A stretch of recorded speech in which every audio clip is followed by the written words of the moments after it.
Santo dos Santos se tornou aquele terrível lugar. Ali estava o sangue entrando diante de Deus. E sabe o que aconteceu? Marcos capítulo 15, versículo 38.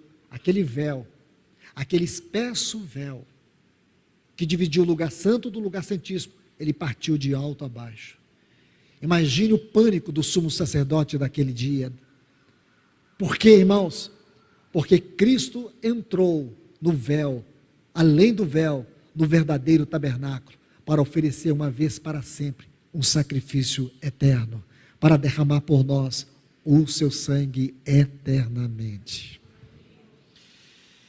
Agora deixe-me ler outros textos aqui do capítulo 9. Olha o versículo 13 e o versículo 14. Portanto, se o sangue de bodes e de touros e a cisa de uma novilha, ele está falando lá de Levítico capítulo 16, aspergidos sobre os contaminados, os santificam, quanto à purificação da carne, versículo 14, muito mais, o sangue de Cristo, que pelo Espírito eterno, a si mesmo se ofereceu sem mácula a Deus, purificará a nossa consciência de obras mortas, para servirmos ao Deus vivo. Deixe-me dizer algo aqui,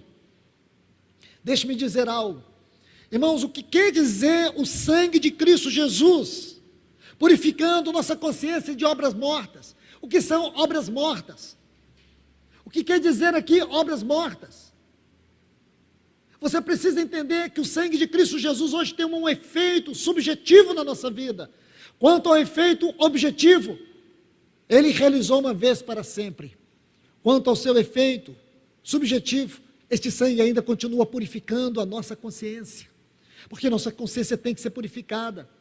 Nossa consciência é uma faculdade do nosso espírito, e a nossa consciência está ligada à mente, que é a faculdade da nossa alma. A mente, irmãos, é onde se absorve tudo dentro de nós, na nossa alma. Quando você peca, sua mente inevitavelmente é contaminada, e a mente, quando ela é contaminada, ela vai cauterizando a consciência. Mas o que o sangue de Cristo faz? O sangue de Cristo, ele age de uma forma tão poderosa na nossa consciência, que ele impede a cauterização, e isso faz com que o Espírito Santo fale, convença você e eu do pecado, da justiça e do juízo, do perdão. Isso tem um efeito poderoso, e é justamente nesse ponto que eu quero chamar a atenção dos irmãos, nesta palavra, porque todos nós aqui já fomos eternamente perdoados, mas nós muitas vezes não estamos compreendendo a dimensão do perdão na nossa vida. Nós não compreendemos o poder do perdão dentro de nós. Irmãos, deixe-me colocar mais um texto aqui para colocar mais luz. Hebreus capítulo 10, versículo 19.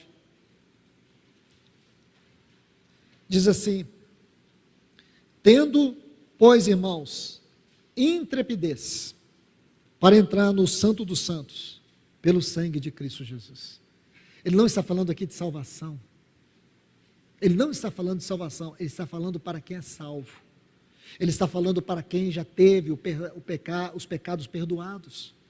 Ele está falando aqui para pessoas que estão em Cristo Jesus, mas que desfrutam de religião e não de espiritualidade, e não de realidade espiritual. É isso que tem feito, irmãos, porque muitos cristãos, e hoje aqui eu posso ver, na face de muitos e de alguns, um certo distanciamento, como algumas pessoas agem como se estivessem na frente de um circo, de um palhaço, e não da voz de Deus. Sabe o que é isso, irmãos? Sabe o que é isso? Vou dizer para vocês: apostasia, religiosidade morta, frieza, indiferença, rejeição, desprezo. Mas para você, meu irmão e minha irmã, que tem fome de Deus, e que muitas vezes o diabo tem te enganado, o diabo tem te arrastado para uma superficialidade, ouça: o sangue de Cristo Jesus não apenas tratou com seus pecados para sempre, mas trata com a sua vida hoje, para te garantir o direito do desfrute de uma espiritualidade elevada, te tirar dessa vida rasa, te tirar dessa periferia, te levar a uma espiritualidade profunda. É isso que nós precisamos hoje como igreja, porque digo para vocês, a apostasia que está varrendo essa terra é pior do que essa epidemia. É pior do que essa epidemia. Está matando muito mais do que essa epidemia. E nós estamos discutindo o que está nos vídeos, o que está nos jornais, o que as pessoas estão dizendo. Você precisa atentar para o que a Bíblia está dizendo.